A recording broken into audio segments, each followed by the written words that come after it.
Vamos a continuar con el estudio de la materia. Entramos en la que es la unidad 2. Lo que hemos visto hasta ahora, que fue la primera parte de la unidad, o sea, todo lo que fue la unidad 1, lo que se estudió es sobre todo en la parte de estadística descriptiva. Recordemos que en los conceptos básicos habíamos visto que la estadística podíamos dividirlo el presente cursado en dos partes, uno debido a la estadística descriptiva y otro a la parte de estadística inferencial o inferencia estadística. Para pasar de descriptiva a inferencia estadística necesitamos estudiar y preparar ciertos conceptos que son básicos de la materia y que permiten el entendimiento de la inferencia estadística justamente. Eso, dentro de ese estudio tenemos un tema que es la base de la teoría estadística, que es el estudio de la teoría de la probabilidad. Vamos a ver que esta teoría de la probabilidad, que inicialmente el primero que escribió sobre este tema en el siglo XVI es un italiano llamado Cardomo, que escribió un libro llamado Liber del Ludo, Alee, que armaba estrategias para el juego. O sea que toda esta teoría nació a partir de los juegos de azar y donde se fue tratando de ver cuáles eran las posibilidades que se tenían de ganar en una situación en particular donde estaba el azar.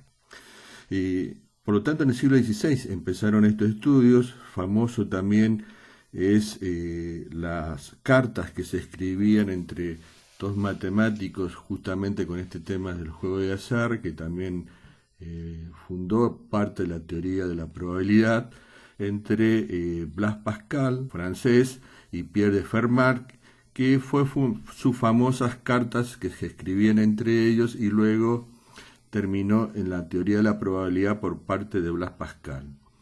Y luego es famoso también los escritos de Pierre-Simon de Laplace, que en 1812 publicó su teoría analítica de la probabilidad. Y en 1814 él escribió también un ensayo filosófico de la probabilidad, que fueron parte básica y fundamental de lo que hoy conocemos como teoría de la probabilidad. También no hay que desconocer un trabajo muy importante, que es una obra póstuma, ya que había fallecido, terminó publicándolo parte de su familia, de Jacob Bernoulli, que era una familia de famosos matemáticos, que en 1730 publicó un libro que se llama El arte de la conjetura, que también forma parte del corpus de la teoría de la probabilidad. Todo esto nos lleva a lo siguiente, a tener que formar conceptos que nos entendamos, que salen de la jerga común, para poder afianzar matemáticamente todo esto de lo que se entiende como probabilidad. Probabilidad en sí es un concepto que ya de sí probabilidad ustedes inmediatamente ya entienden de qué se trata, ya miden la posibilidad de que algo ocurra.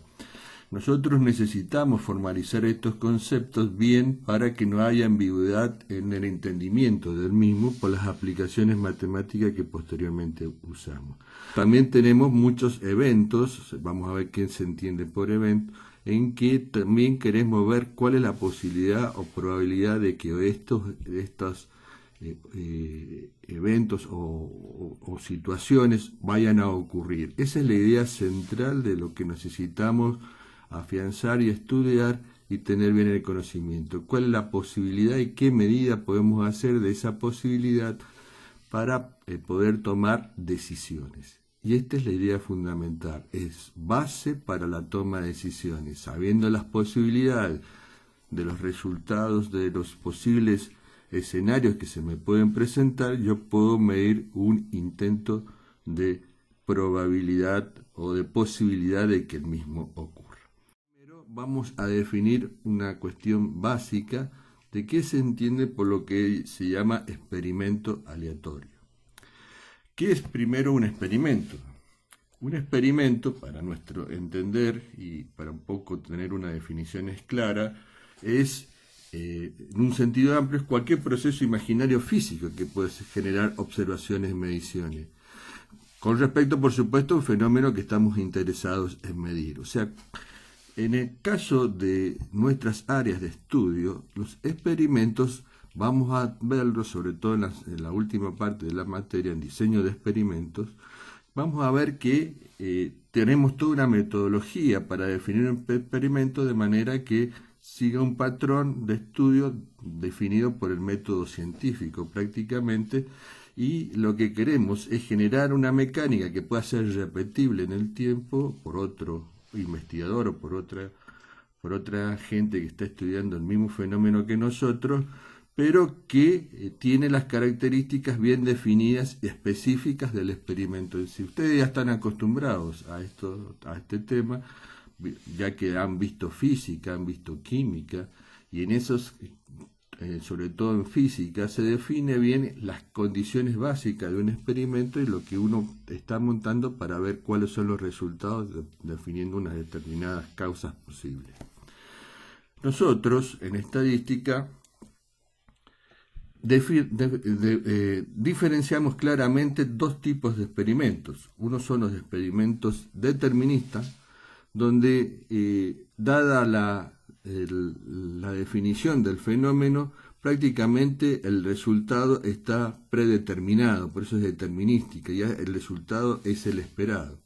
Por ejemplo, tomamos un objeto, lo elevamos, lo ponemos a cierta altura y luego lo soltamos, sabemos de antemano que ese elemento, por su propio peso y por la ley de gravedad, va a caer y a ser atraído por una masa superior que el de la Tierra, por la ley de gravedad. Por lo tanto, sabemos de antemano qué es lo que va a suceder. Estoy explicando a grosso modo lo que se entiende por un experimento determinista. O sea, tenemos un resultado que es esperado y no está condicionado en un cierto nivel por la aleatoriedad o el azar.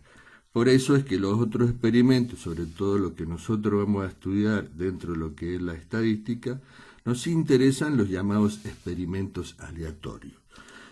¿Cuál es el resultado de estos experimentos aleatorios? Donde los resultados ya no son los esperados, sino que son posibles resultados. Ya aparece la palabra posible. Por lo tanto, tienen una cierta medida de posibilidad de que se presenten ciertos resultados. Noten ustedes que utilizamos una letra epsilon griega para denotar o enunciar el experimento en condiciones de aleatoriedad. Esa es una notación que nosotros vamos a convenir para definir un experimento.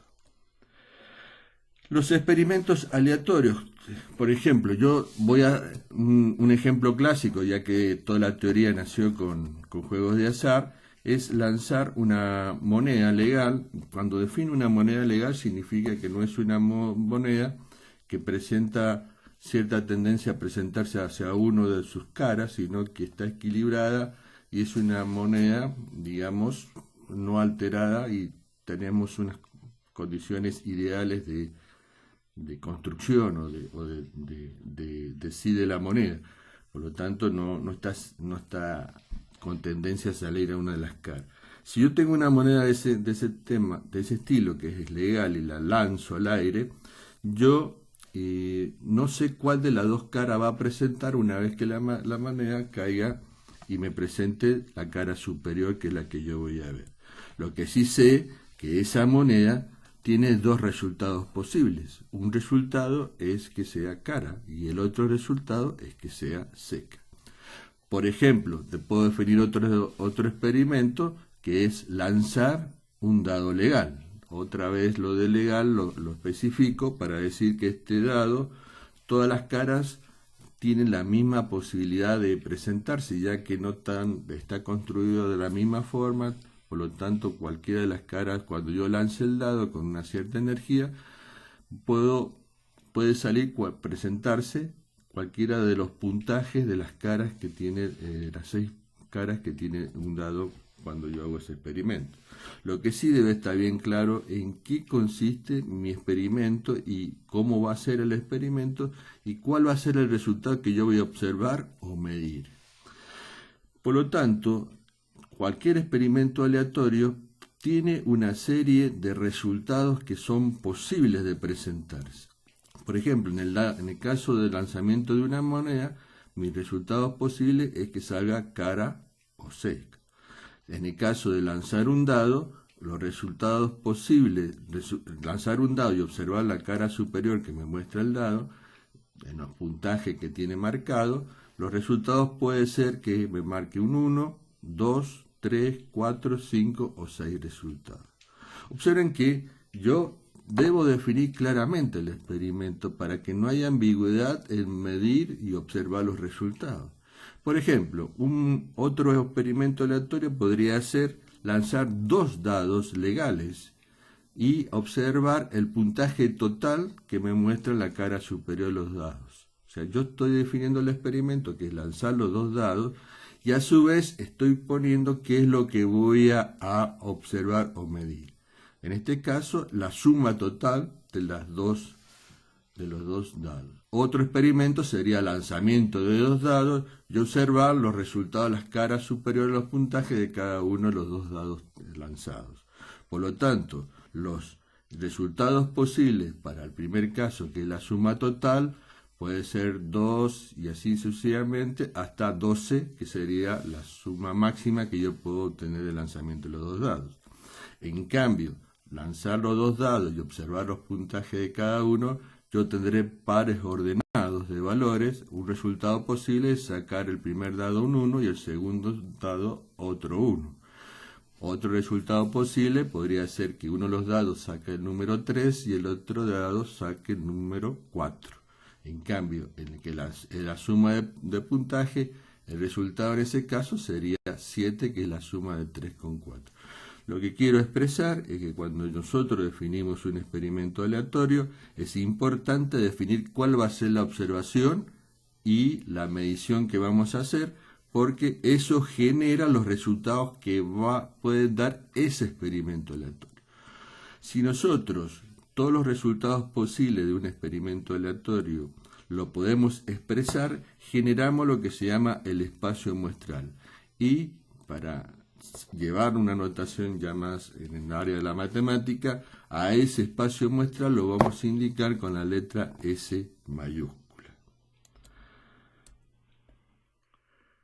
Sigamos con nuestras definiciones. Entonces, el espacio muestral es un conjunto, y fíjense que vamos a aclarar bien este tema.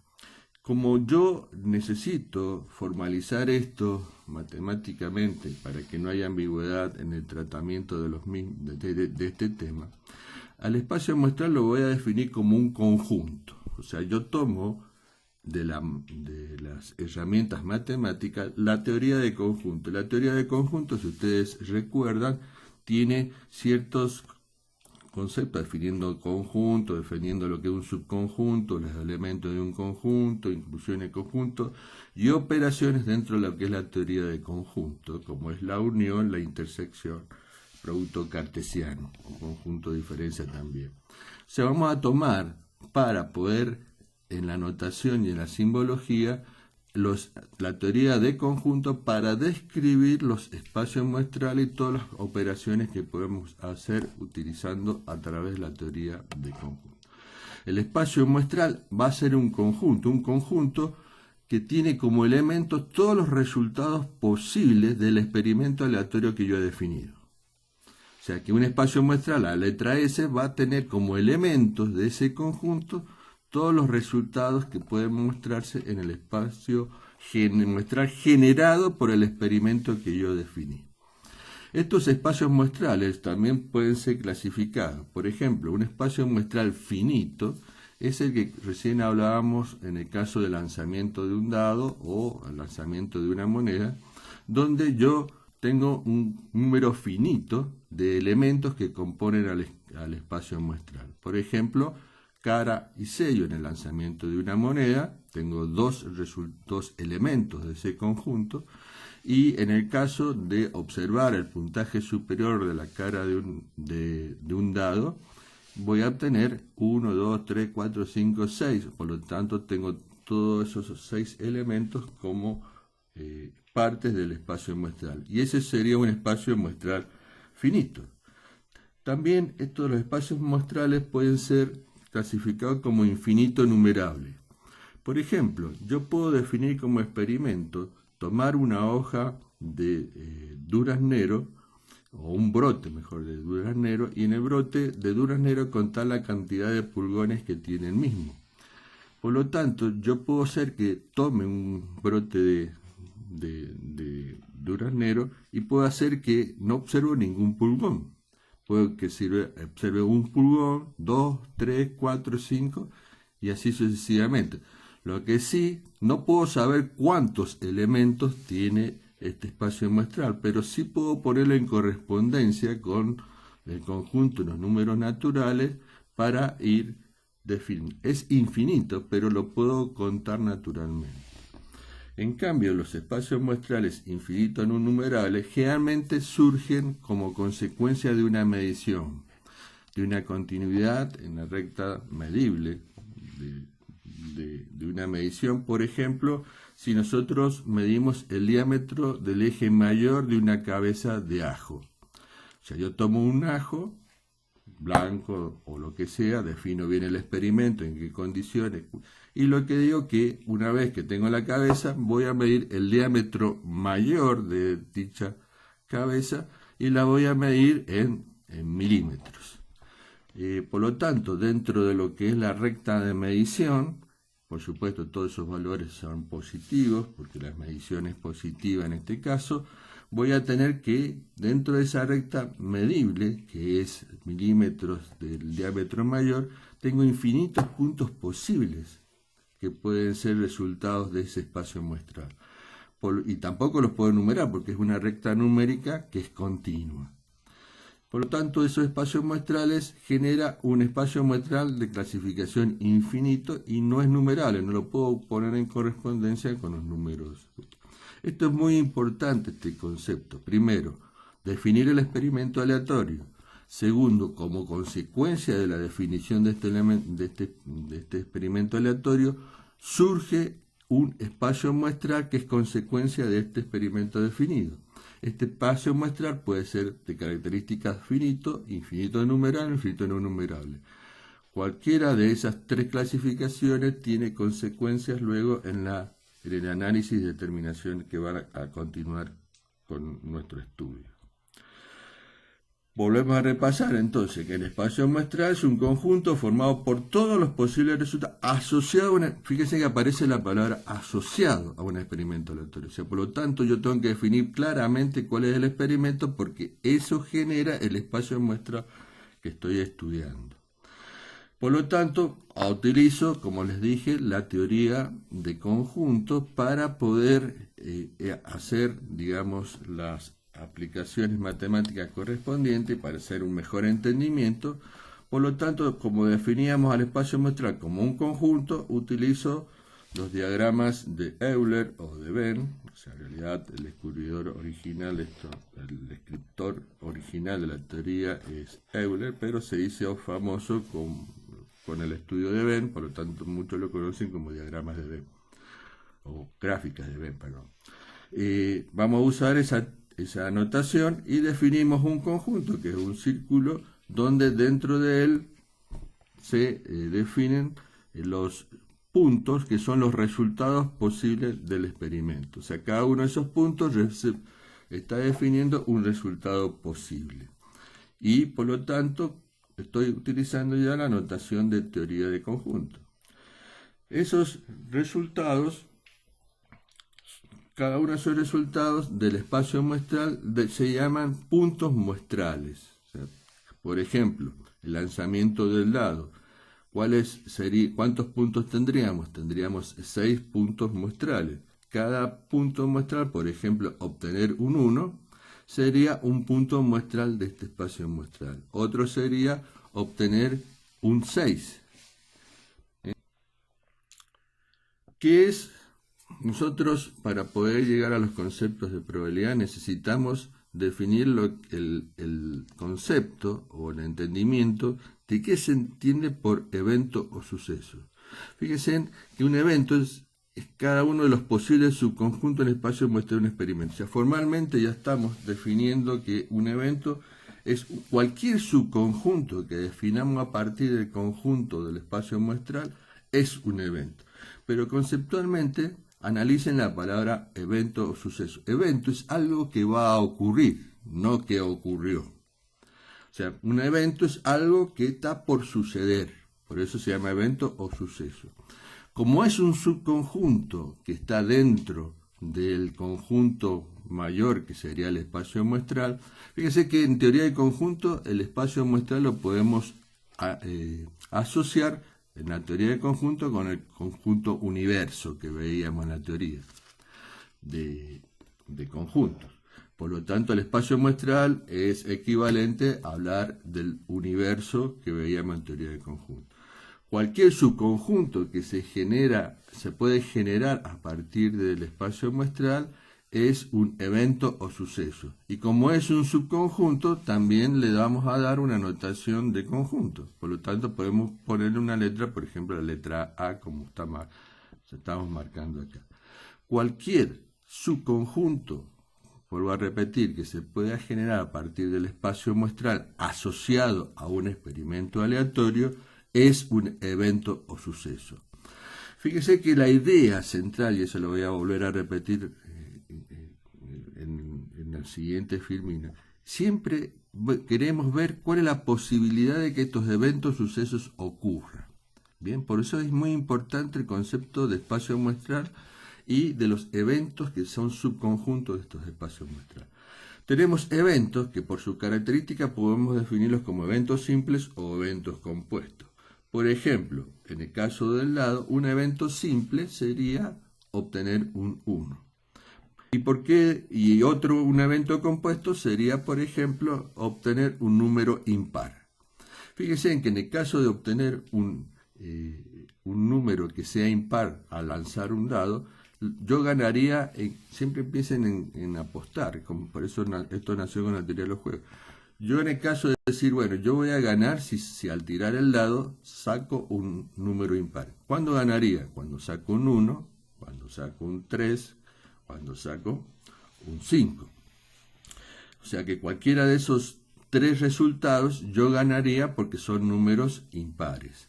Ahora, ese evento que está compuesto por tres eventos subconjuntos que pertenecen al espacio muestra de lanzar un dado, son resultados posibles, los tres son elementos de un subconjunto que es obtener un número par. Esos tres pueden ser subdivididos en eventos simples. Un evento simple es el obtener un 1, obtener un 3 y obtener un 5. O sea, un evento simple no puede ser descompuesto sin perder la esencia de los resultados posibles. Por eso es un evento simple, no se puede descomponer. En cambio, los eventos compuestos sí puedo descomponerlos en eventos simples, que son los resultados ya, son los elementos que componen al espacio muestral. Veamos otras cosas. Evento cierto. Fíjese que, ¿cuál sería un evento cierto? Por ejemplo, en el lanzamiento del dado, un evento cierto es que salga un número 1, salga el número 2, salga el número 3, salga el número 4, el número 5, el número 6. O sea, cualquiera de estos resultados yo ganaría. Y evidentemente voy a ganar. Porque cualquier lanzamiento que haga, salvo que pasen cosas imposibles, como que justo no muestre la cara superior, pero cualquiera de los otros resultados posibles, yo soy un ganador. Eso es un evento simple. O sea, yo apuesto a que salga cualquiera de esos números, siempre voy a ganar. Eso es un evento cierto. Por lo tanto, un evento cierto en este caso, que si lo llamamos a obtener al número 1, 2, 3, 4, 5 o 6, es igual al espacio muestral. Un evento imposible es un evento, fíjense, que no tiene elementos dentro del espacio muestral. Por eso, ya utilizando la notación de teoría de conjuntos, recuerden ustedes que cuando hablábamos de conjunto vacío, ¿qué era un conjunto vacío en la teoría de conjuntos? Un conjunto que no tiene elementos. Y la notación de conjuntos la poníamos entre llaves. Entonces, acá un conjunto vacío es entre llaves un conjunto que no tiene elementos. Por ejemplo, ¿cuál sería un evento imposible en este caso? Como les dije, que tirar al dado y no mostrar una casa. Es imposible que se quede sin mostrar una casa. Bueno, lo puedo definir, digo, este conjunto A, que es conjunto vacío, no tiene elementos. En cambio, en el cierto, son todos los elementos posibles del espacio muestral. Un evento complementario, por ejemplo, un evento complementario es no sacar el número 1. Sería, yo cuando voy a ganar, y cualquier resultado que yo obtenga al lanzamiento del dado que no sea 1. Entonces, el complemento de sacar un 1. O sea, el complemento es todo lo que no sea 1. Yo acá hay tres notaciones, porque depende por dónde se ha estudiado la teoría de conjunto, hay tres formas de identificar a un evento complemento. Uno es con el señalar la notación del conjunto con la letra que la hemos designado, con una barrita encima, que significa que es el complemento de A. Otros libros, otros autores, utilizan una A con una C arriba para indicar que es complemento. Otros sencillamente le ponen una prima para indicar que es el complemento. Ustedes pueden usar la notación que quieran. Por ejemplo, en este caso, el no A, en este conjunto, que es el complemento que acabo de decir, irían el 2, el 3, 4, 5 y 6, y fuera de ahí estaría el 1, que sería justamente lo contrario a lo que queremos decir. Bien.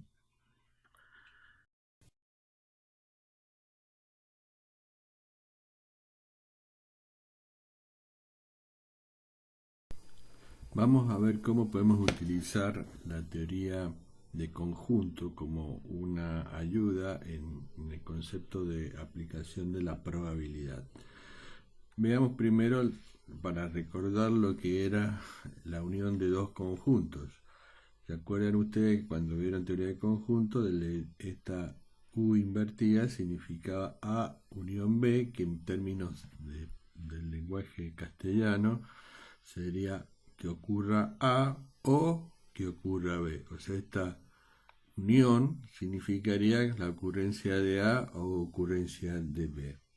Luego, en la intersección de conjuntos, que es otra operación dentro de la teoría de conjunto, tendríamos que A intersección B, que sería una U invertida, significaría que ocurra A y ocurra B, o ambas a la vez.